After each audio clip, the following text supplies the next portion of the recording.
All right, we're officially live. Hi, everyone. How are you? Thank you for joining us.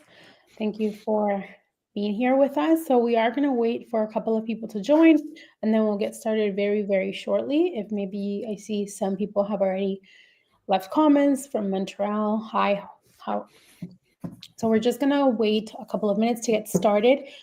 We're going to be focusing today in the Ontario PNP. So if you have any questions regarding the presentation, just leave your comments down below. I'll try my best to respond. It is hard to respond while you're speaking, but I'll try my best to respond to questions after the presentation. So maybe if you want to jot them down, ask them after the fact, we'll go ahead and try to get to them. Okay. So yeah, I think we'll get started. So my name is Sandra Velosa. I'm the CEO of Velosa Immigration, and with me is my colleague Hernan. Velosa Immigration was established during COVID times, surprisingly enough, and we're totally virtual. So we've been totally virtual since then. We work mostly within the Latin community. However, that's not to say that we haven't helped people from the Philippines, areas in Africa, etc. Right? So our goal is really to assist people that are either outside of Canada or inside of Canada, really looking to make Canada their new home, whether it's they want to become permanent residents or maybe they want to do a sponsorship. If you have a job offer and you want to do a work permit, etc. We deal with all types of cases. So afterwards, you'll have a link to our social media as well as email, etc. So you can get in touch with us if you have any questions or perhaps want to book a consultation. And then I'll let Hernan introduce himself. For sure. Thanks, Sandra. So my name is Hernan. I'm originally from Argentina, but I was in Canada for almost 15 years. Okay, so my background in terms of studies, I was in science, and I actually had the privilege to study in Canada, and I got a master's from Queen's University there. So it was very positive for me, my interaction with the country, and that's why I decided to stay. And then I became a permanent resident and a citizen. And that's why I also got very involved in immigration. And even though I had done some immigration processes like informally or just to help friends and people I knew, then during the pandemic as well, funny enough, I decided to actually do this professionally, and I became a regulated Canadian immigration consultant in 2021, and I've been working in the field ever since. So it's a privilege to share with you guys. Awesome. Thank you. All right, so we'll get started. Now you've heard a little bit about us, you know who we are. And now let's get to. Now, before we get started, I just want to explain something. So every province has provincial nominee programs, right? So depending on the need of the province, the type of jobs that they mainly focus on, you'll see that they'll focus on one industry more than the other. They probably have flexible rules. Other provinces are a little bit more stricter, et cetera, et cetera. Ontario in particular has three streams, if you will. I'm going to be focusing on the job offer stream, and Hernan will be speaking about the express entry stream. Now, with that being said, there are programs that require you to have an express entry profile, and there are programs that don't require you to have an express entry profile. I'm going to be solely speaking on the ones that don't, but will require a job offer, which means that you're going to need employer support. So that's very important, because not only you have to meet certain eligibility criteria, but also the employer, right? And so this is why I often tell my clients is that you want to make sure that your employer is on board before you even create an expression of interest. Otherwise, you're going to be left out to dry once you do get an invitation, if you are to get one. So for the job offer streams, there's three programs in particular. Foreign worker stream. This means if you're here with your spouse and you have a spouse open work permit, or you have a PGWP. So if you have a work permit per se, or you have a closed work permit, you would be able to qualify as a foreign worker stream. International student stream is exactly that. It's for international students that have a job offer after they graduate.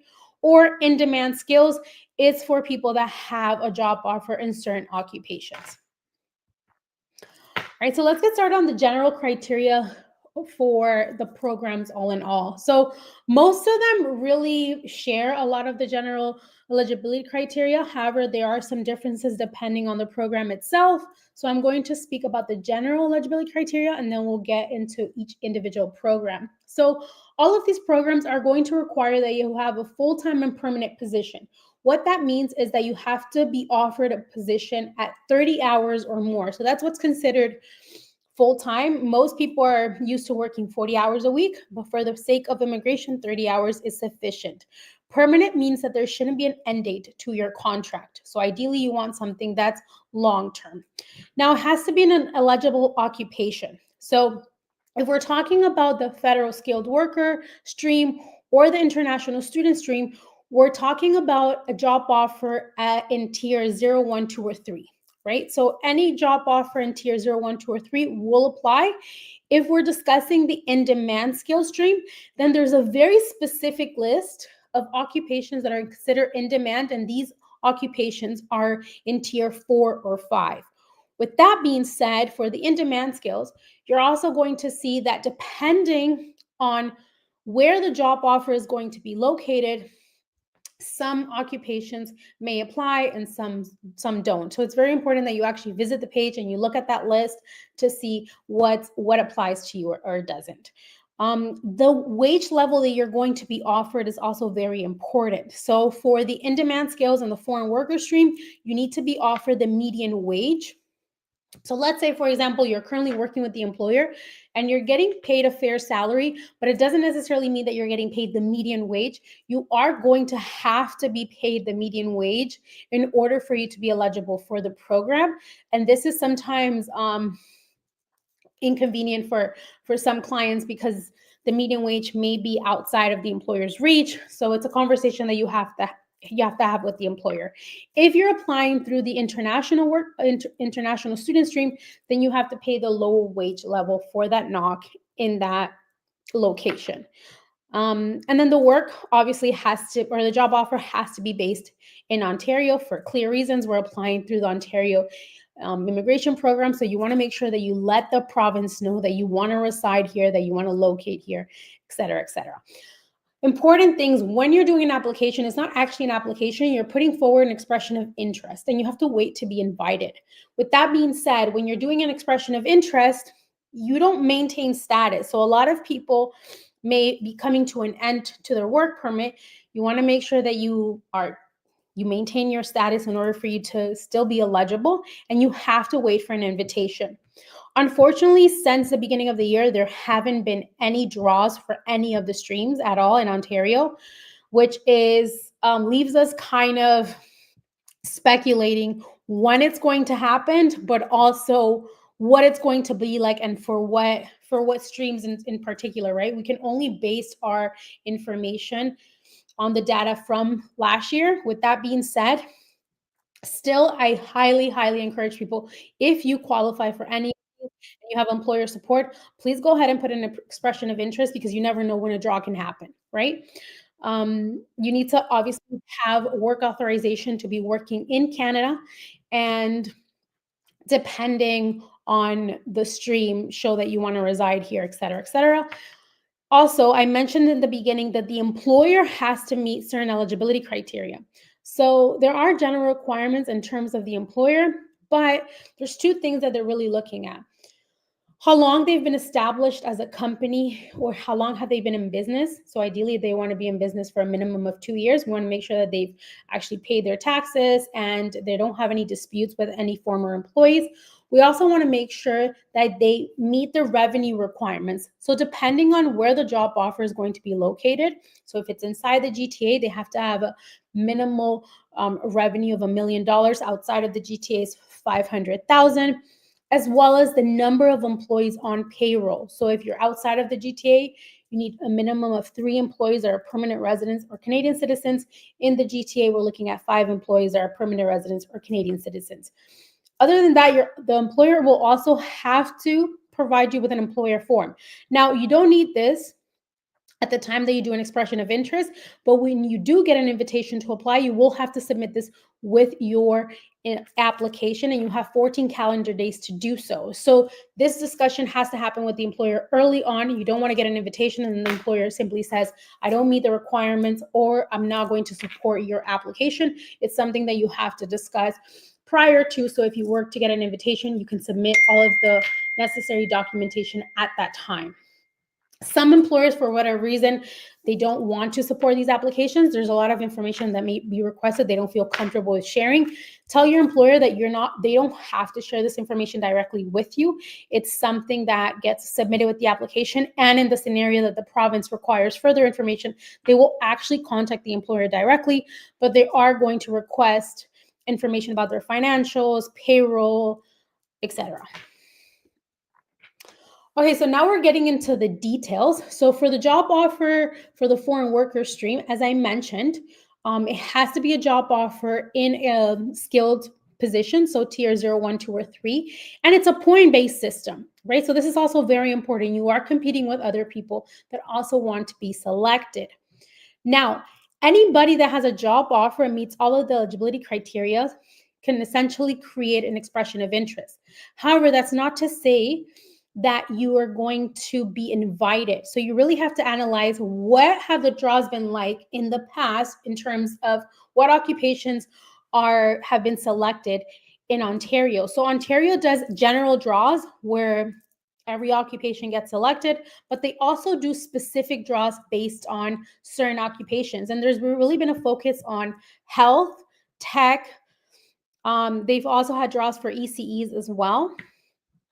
And this is really important because if you're outside of those knocks, or you're outside of those industries, then you have to really have a higher score if you want to get selected in the general draws. So you're going to be granted points based on the category of your knock as well as your wage. So obviously the higher you get paid, the more points you're going to receive. If you have a valid work permit, you're going to get more points as someone that's on maintained status, as well as your tenure with the company, how long you've been working with them. And they're also going to be granted points based on your last notice of assessment or your T4. You also get points based on your English or French proficiency. As we all know, it's very important that you have a high score in terms of English or French proficiency. And you also get additional points if you speak both official languages, that being English and French, as well as where or what region the job offer is going to be located. So if it's in the GTA but outside of Toronto, you get 3 points. If we're talking about Northern Ontario, then you're going to get 10 points, et cetera, et cetera. Now, here's a list of what's considered Northern Ontario, so you could take a look at that. That means that your job offer has to be there. With that being said, it was announced early on this year of something called Ready, which is basically certain locations or regions in Ontario, and where some cities, for example, Sudbury, will be participating. You don't have to apply.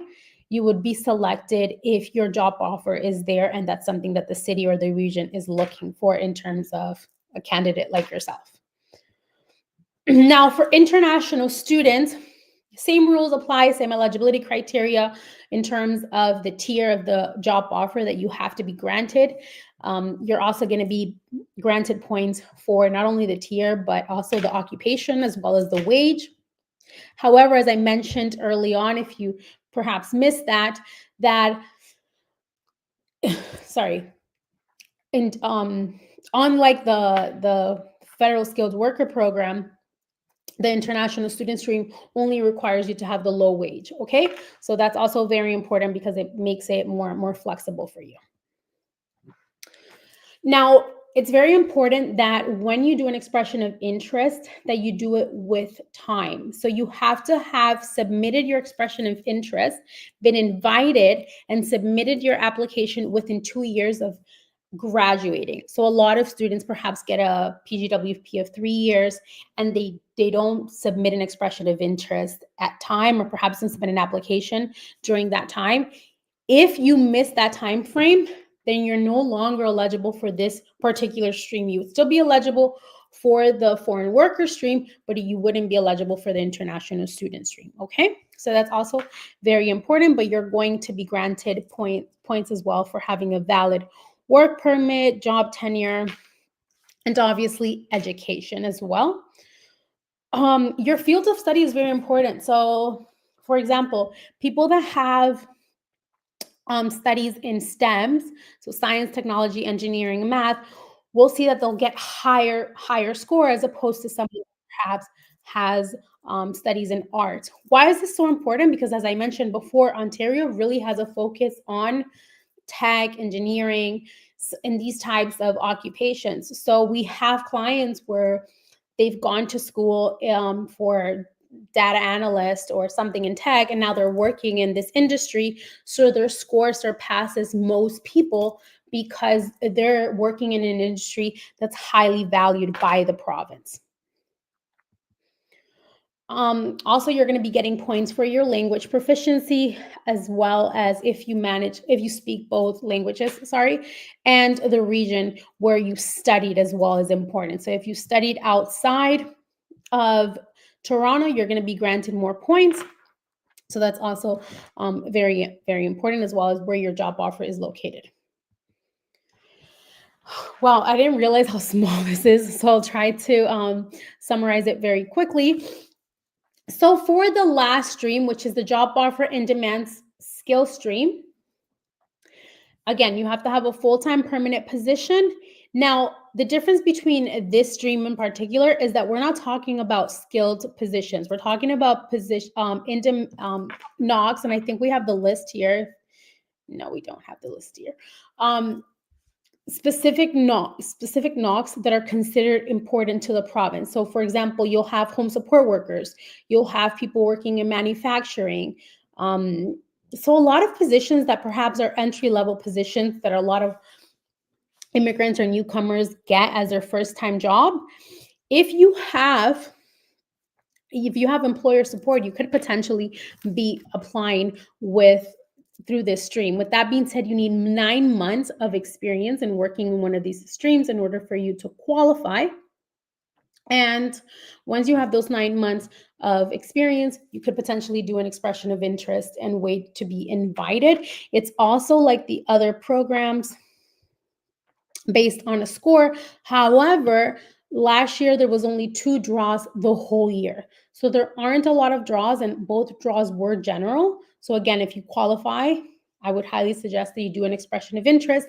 Nonetheless, there aren't a lot of draws, so you're really putting all eggs in one basket, because as we know, when you're working in low-skilled positions, you can't qualify for express entry, so you would literally just be hoping and praying that you get invited through this stream. And these are all the scoring factors, very similar to the other ones. You're going to be scored on the NOC, as well as the wage, whether or not you have a valid work permit, level of English, etc. Now I'm giving it over to you, Erna. Right, sounds good. Thanks, Sandra. Perfect. So just picking on your last point there, the fact that for a lot of you, it may not just work out to have to rely exclusively on one specific stream because of a low skill job position, like the in-demand skills. And that's mostly because of what we're going to discuss now, because you're not going to be able to use these other, let's say, like half of the Ontario Nominee Program as express entry. So something that is different from what Sandra has just discussed with you guys is that when you use this system, you must be registered in express entry, right? That means that you must qualify for one of the 3 streams within express entry, that is Canadian Experience Class, if you happen to have experience in Canada, the federal skilled worker, if you have experience abroad in the last 10 years, or the federal skilled trades. And we're going to see the details for each one of them according to the 3 streams within the Ontario Nominee Program. So Sandra, if you wouldn't mind switching, there we go. Awesome. Thanks so much. So this is what I was telling you. Basically, what the government wants you to do is utilize express entry, which is a federal program. It's a program run by the federal government of Canada within these 3 streams that I just mentioned, the federal skilled worker, Canadian experience class, or federal skilled trades. Okay, if you do that, and according to which one of those you actually are applying under in Express Entry, you're going to be able to use one of the 3 streams within the Ontario Nominee Program, which is the human capital priorities. It could be the skilled trades, or it could be the francophone, or the French-speaking one. Okay, so the most important thing for you to understand here is that when you're doing this, you actually don't have to do an expression of interest in the Ontario system. What you're going to do is when you create your profile for Express Entry, you choose the province as a province that you would like to live in, Ontario. Okay, so you can choose Ontario and any other province you're interested in, or you can choose all the provinces you're interested in your Express Entry online platform. When you're creating the profile, you pick Ontario definitely there, so that the government of Ontario knows that you're interested in the province. And once they're running rounds of invitations for these particular categories related to Express Entry, they're going to take you into consideration. Okay, so as I was saying, the most important here is that you qualify for one of these 3 streams of Express Entry, and then see, according to the rounds of invitations that they do, whether you will have a competitive score or not. So, Sandra, if you don't mind switching the slide. Thank you so much. Okay, so this is the first one, the one that I was referring to at the beginning. It's the human capital priority stream. So the key thing here is that you know that when you are applying for permanent residence at the federal level using Express Entry, you must qualify and have the eligibility for one of these 3 streams that I mentioned. And each one of them has actually different eligibility criteria. Okay, the most common ones, and the ones actually that are allowed for in this particular stream of the human capitals, is the Federal Skilled Workers Program, which is experience abroad, not within Canada, and on the other side, the Canadian Experience Class, which is the one, obviously, because of its name, the one that uses the Canadian experience that you accumulate with a work permit in Canada. The thing here is, not only you have to meet the eligibility criteria for one of these 2 streams in Express Entry so that you can be put within the pool, and you know how that works.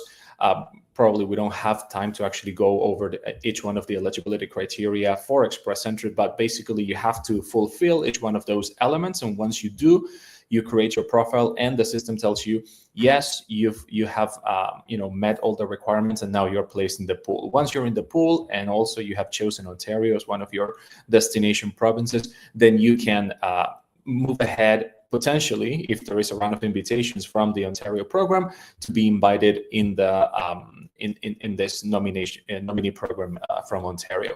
The thing here is that not only do you need to have that eligibility to be in the pool, but also you have what is called a comprehensive ranking system score associated with your profile, right? So you basically are in the pool, but if you're in the pool with a very low score, then you're not going to be able to reach those levels of scores that they might ask in those rounds of invitations that the provinces run.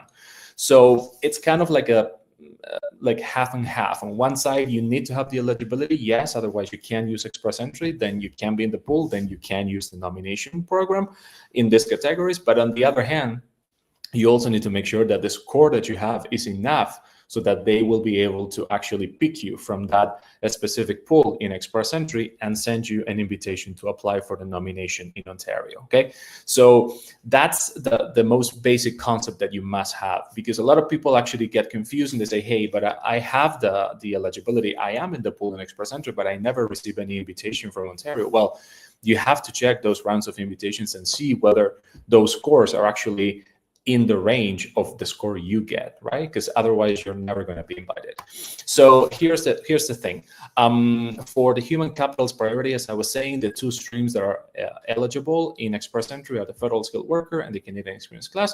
You must have, in terms of education, minimum a bachelor's degree, either in Canada or outside Canada. But if it's outside Canada, then you must have an educational credential assessment what we normally call in immigration ECA. Most people use what we call WES, World Education Services, but there are a couple other, actually more than a couple other institutions and organizations that actually can do this equivalences, okay, for your education. If you have obtained a master's, a PhD, or even a bachelor's in Canada, then that Canadian degree is enough, okay? In terms of language, you must have the minimum, okay?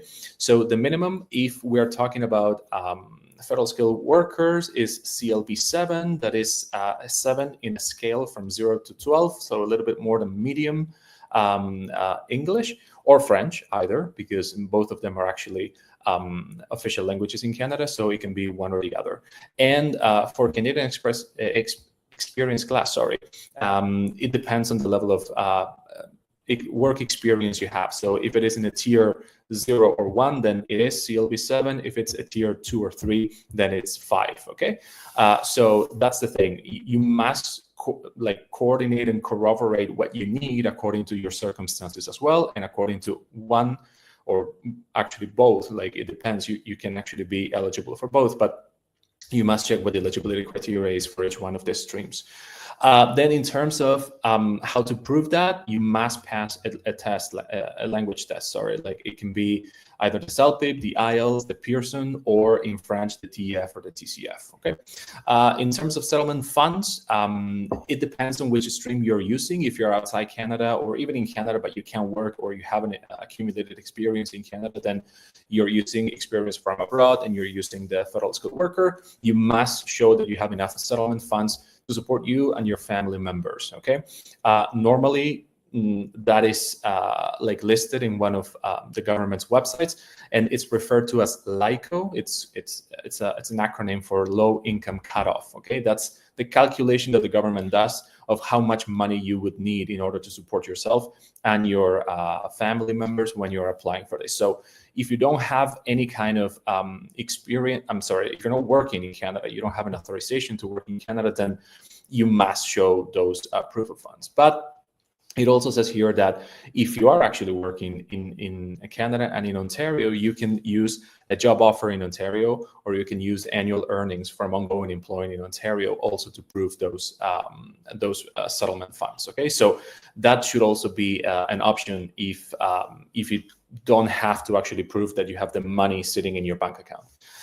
Then the intention to live and reside in Ontario, that's mandatory. Obviously, you're applying for a nomination from the province, so the province expects you to be living and also to have the intent to reside, to continuing residing in Ontario once you apply and once you are nominated and apply for PR.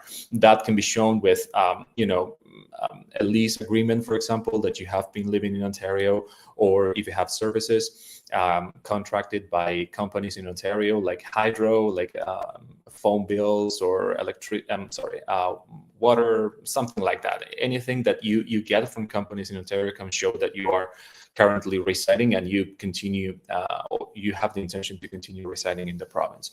If you are within Canada, then you have to prove that you have legal status, meaning you have either a work permit or a study permit or a visitor record or something that shows that you're in the country legally, okay, immigration-wise.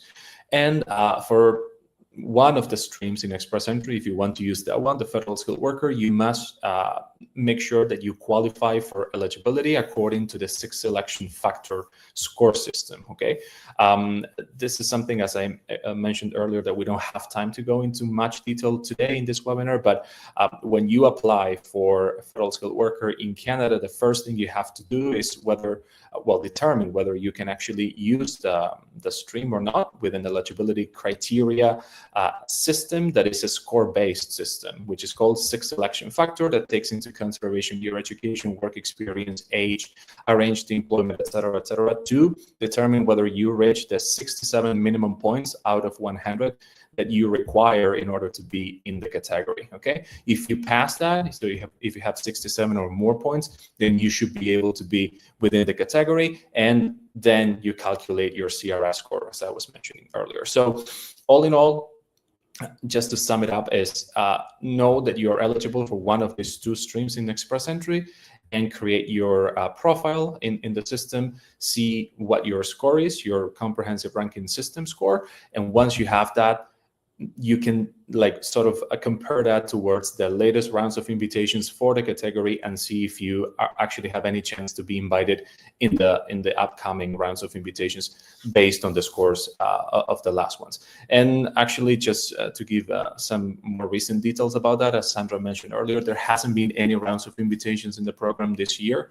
And the last year, actually, there were some, but they're not as often as the job offer streams. And sometimes like the scores that they expect people to have in order to be invited are quite high, depends on the stream, but you know, it's an option, and it's something that you definitely have to take advantage of if you are eligible for express entry. But as Sandra said earlier as well, I wouldn't just take it as the only option for your transition to permanent residence. It's a good option, but it shouldn't be all your hope set on this particular program. All right, so next one. That's the Ontario's Express Entry Skilled, Express Entry Skilled Trade Stream.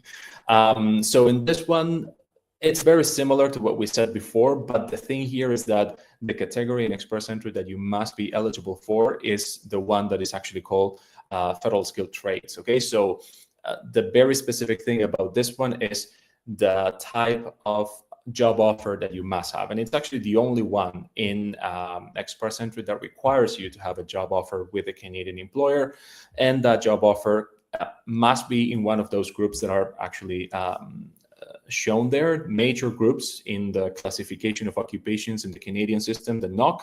They must be in group 72, 73, 82, 83, 93, and the minor groups 63, 20, and just the exception within major group 72 is truck drivers. Okay, it used to be included, it's not included anymore. So the thing here is that if you have a job offer in one of those major groups occupations, you are considered to be employed in a skilled trade in Canada. Okay, and you know those skilled trades are very popular and very common. There are normally occupations that are in high demand in Canada overall, but also in Ontario in the province. So if you happen to have that and you can create a profile in Express Entry under the Federal Skilled Trade stream, then you should be able to place yourself within the pool for the province as well when they run this round of invitations. The work experience has to be obtained over a period of at least 1 year. So you must have at least 12 months of work experience. And that equates to 1,560 hours, because they don't count in Express Entry. The system doesn't count more than 30 hours per week. Okay, even though you work more than that, they're not going to count them. So maximum is 30. That's 52 weeks, 1 year, and it makes up the total of 1,560 hours. If you are working in a trade, and that's probably most of the cases of people who are actually taking jobs in these areas, in these fields, you must have some kind of licensing or trade certification. Okay, if you need that, definitely that's mandatory. You have to take it.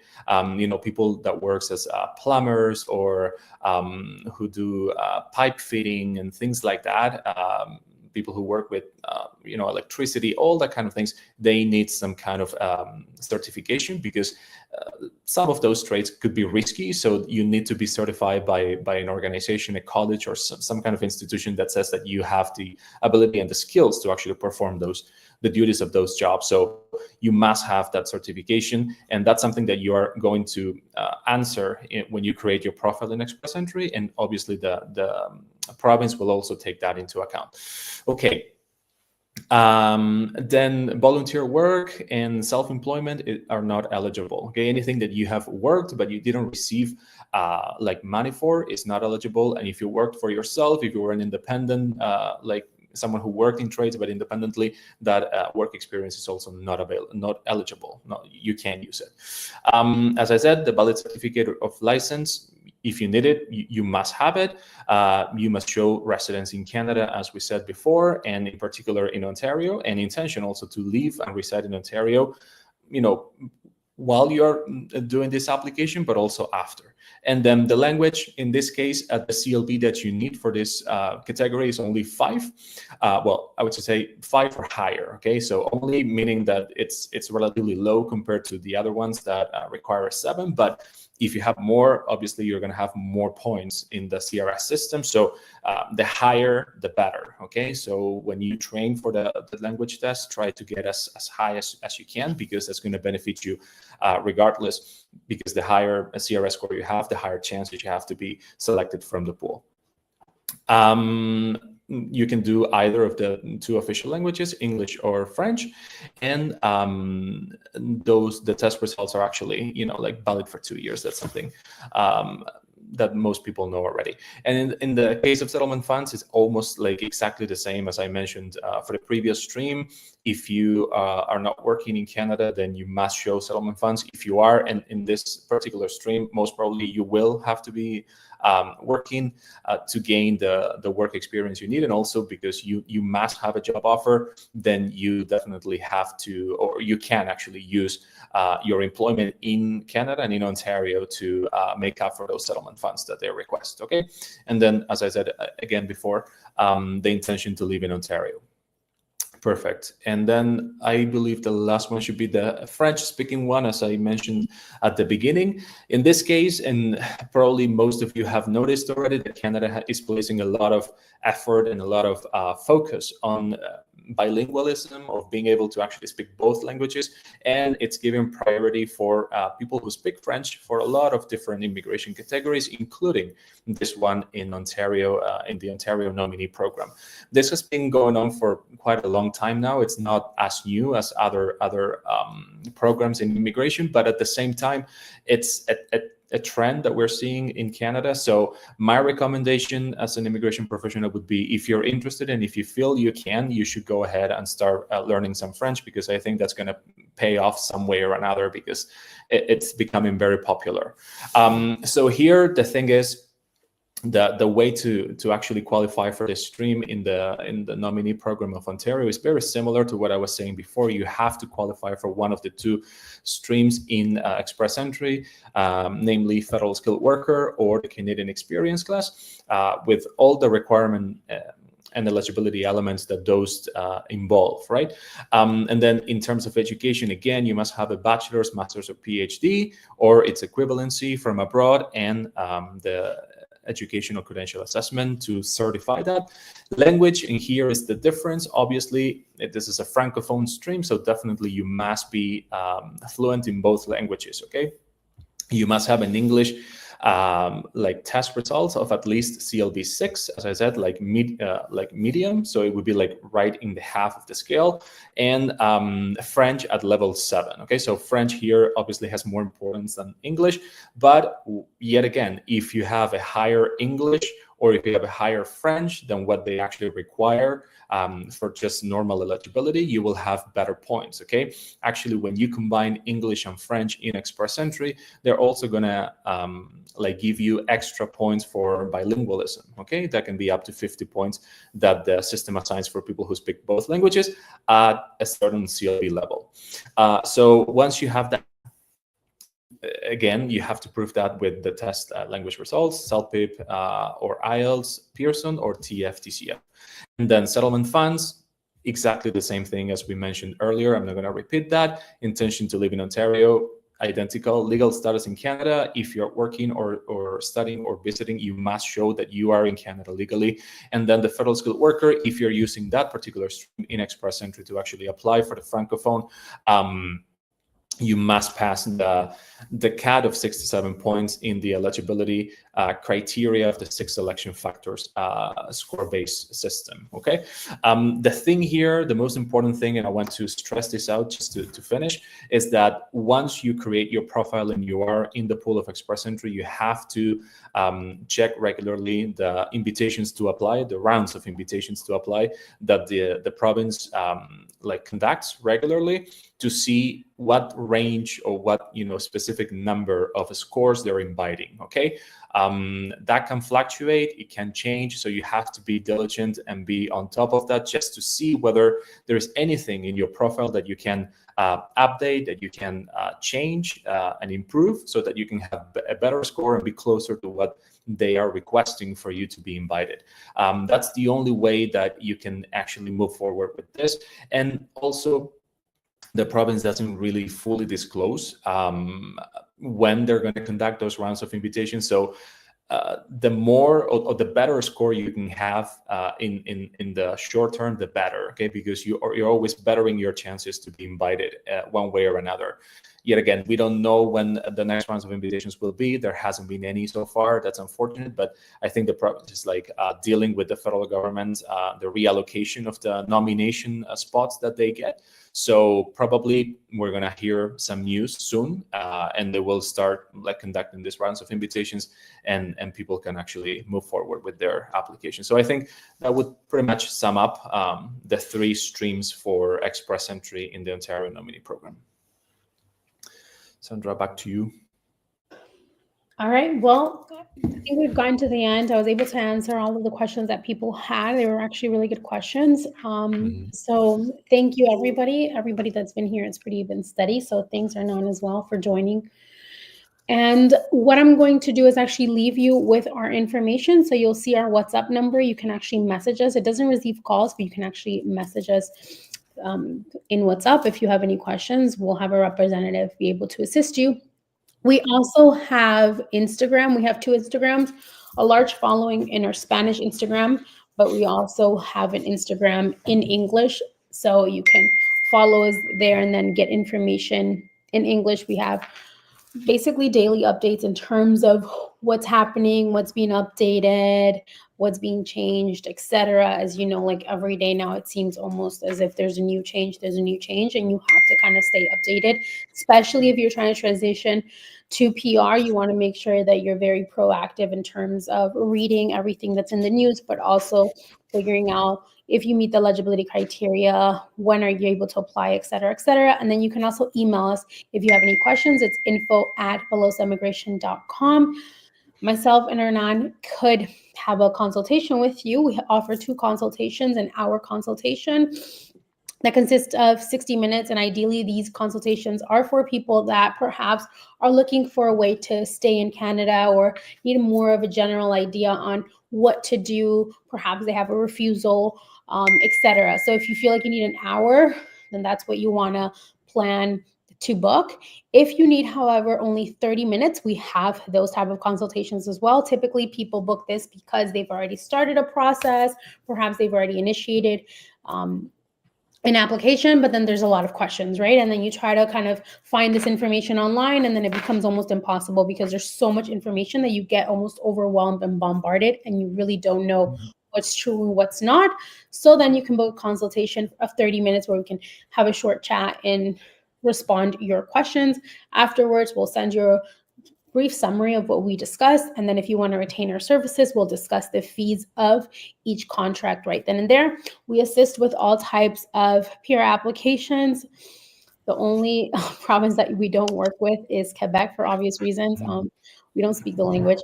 So yeah, but if anybody's interested, not only in Ontario, but in other provinces, the Atlantic, BC, Saskatchewan, Alberta, etc., more than glad to assist you. It was a pleasure having everybody. Thank you for joining us. Thank you for your time. And we would love to help you if you decide that you want to retain our services. Have a good day. Bye. Thanks, everyone. Bye.